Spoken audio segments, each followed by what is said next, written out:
This is Boyd Matheson, by the way. And of course, Boyd has been anxiously engaged in politics for as long as I have known you. You've worked with Senator Lee as his chief of staff and consulting in various capacities in politics over the years, and now the president of the Sutherland Institute. So are you going to be at the big confab today? I'm going to head on Friday. On Friday. And I got that's right. meetings up there. But it's going to be a very interesting thing. I think it's an important pivot point, not towards the fall election.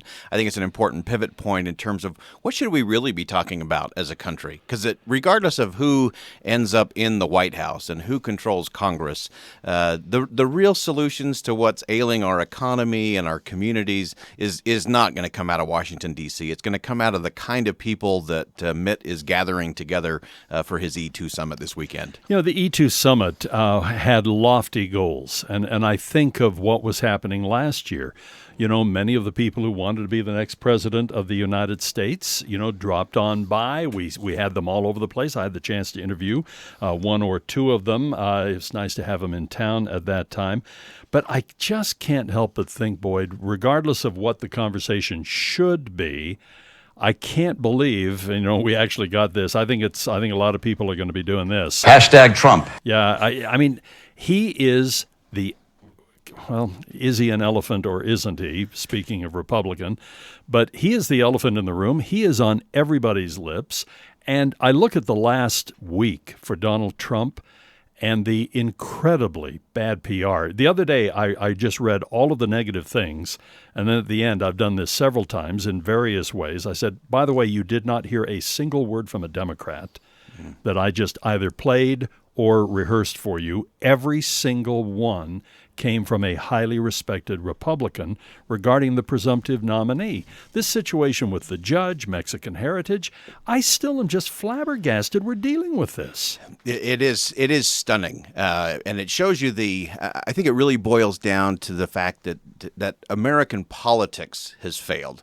And I actually think what Mitt's trying to do is to prove that America is not going to fail, despite our politics completely unraveling and falling apart. And so many people are to the point that they're just looking past all of the gaffes and all the offenses from both sides, really, from not only Mr. Trump, but also from Mrs. Clinton, that I think are a real challenge. But people are just tired. They're exhausted.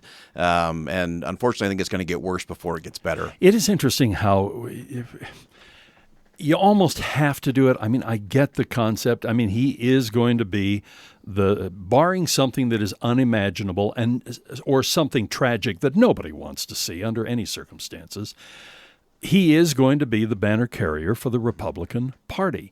So what do you do? I've looked at the agony. I've looked at the contortions. I've looked at the fancy dancing that somebody as highly respected and as reasonable as Paul Ryan, what he has had to go through. And then I look at Senator Kirk, who finally said, I've had it. I'm done. I'm sorry. I'm in a wheelchair. I am disabled. What he has said about people like me, but what finally put Senator Kirk over the edge and thus got the unendorsement was on the situation of questioning somebody's ability to basically do their job because of where their folks were born. That is the most un-American, ridiculous thing. And boy, I'm not the only one saying it. Absolutely. No, and it's fascinating to me that this is where we are. You think back to 17 candidates that many said were the best and brightest ever to be assembled. And for those to just unravel, I think it says a lot about our politics. I think it says a lot about the consulting class that literally led some of these very brilliant minds, and instead of turning them into the smart fighters that the American people want, turned them into a bunch of smart wimps that the American people detest, which actually created the space for Donald Trump to emerge. Because the thing that it shows me, Doug, is that the American people want to be led. That's right. They want to be led. They want to be led by a smart fighter, but in the absence of a smart fighter, they'll take a dumb fighter, and I think that's what Mr. Trump represents. It really is sad, and this is something that Mitt Romney addressed when he was speaking at the Hinckley Institute at the University of Utah in Gardner Hall, and he said that other countries that have taken this, again, in the absence of kind of the inspired and the very, very strong leadership, these individuals have turned and basically taken darker paths. And I can't remember how Mitt put it, but it was beautiful, and it was quite elegant. Other countries that basically have succumbed to what at that time it appeared we were succumbing to have ended up going down some pretty dark paths. Yeah, and it's I think it's one more area where Mitt Romney is going to be proven a prophet once again. I mean, we saw his foreign policy predictions back when he was running against President Obama. I think this is another area where he's going to see that. And I do applaud that he's doing the things that are going to bring the brilliant minds together to talk about big ideas, to debate important issues. And I think that's one of the most important things that happens at the summit. Someone asked me the other day, when is Mitt speaking at the summit? Yeah. And having been to the last two, this is not about Mitt Romney giving a speech. This is about leadership. He's in there, and all he is doing is guiding the conversation.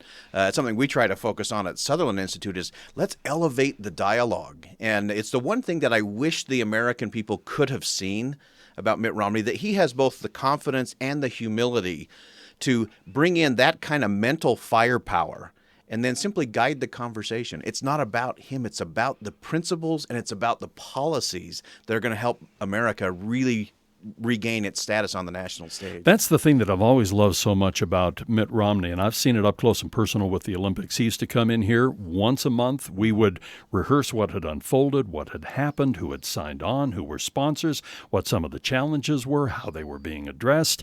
And I was so impressed that he could apply business aspects to that, but also realize that it was a totally unique animal, just like government is. I appreciate it when people say, we need to run the government more like business. And there's a lot of truth to that. But the government has roles that business has no business being in. That's right. And cannot do, scales that are impossible. And so it is a different animal. But Mitt Romney walks that line so beautifully, and to facilitate conversation and higher thought. I think I've seen it again with the Olympics. I've seen it in his political things. And this is, I think, one of his great gifts. It really is. And again, it's the one thing I wish the American people could have seen more when he was actually running for president. But I also think there's a unique space for him to do this even more. So this weekend is an important weekend as he brings in these people and they really brainstorm and get to those big ideas. It's something I wish they would take on the road and do not only in events like this, but we ought to be having these kinds of meetings in high school gymnasiums, in civic centers, in our local churches, and elevating the dialogue, because it's the one thing, Doug, that I think is so fascinating. Traveling around the country, and you've seen this too, it is what the American people want. Now, they will never ask for it. They will never come out in a poll or a focus group and say, yes, we want big ideas and elevated dialogue. But when they hear it, when they experience it, it just rings true. Yeah. Wouldn't it be wonderful? And, I think of some of the things that PBS has done where they bring the founding fathers back in the form of actors, and they're obviously working on some scripts, but you hear these conversations, these lofty thoughts, these brilliant ideas, and brilliant people debating one another or sharing ideas and elevating the conversation. I would love to be a fly on the wall. Can I hijack you for another break here? Sure, you bet. Unless you're going to get donuts for me, I'd like you to stay here. I did want to talk about National Donut Day last week, but exactly. We'll hang around. Boyd Matheson with us here at KSL News Radio. We'll tap a little bit more into what some of his experiences have been at these summits. I look at the roster of people that are going to be there and what may be unfolding. All of that and more coming up here on today's Doug Wright Show at KSL News Radio.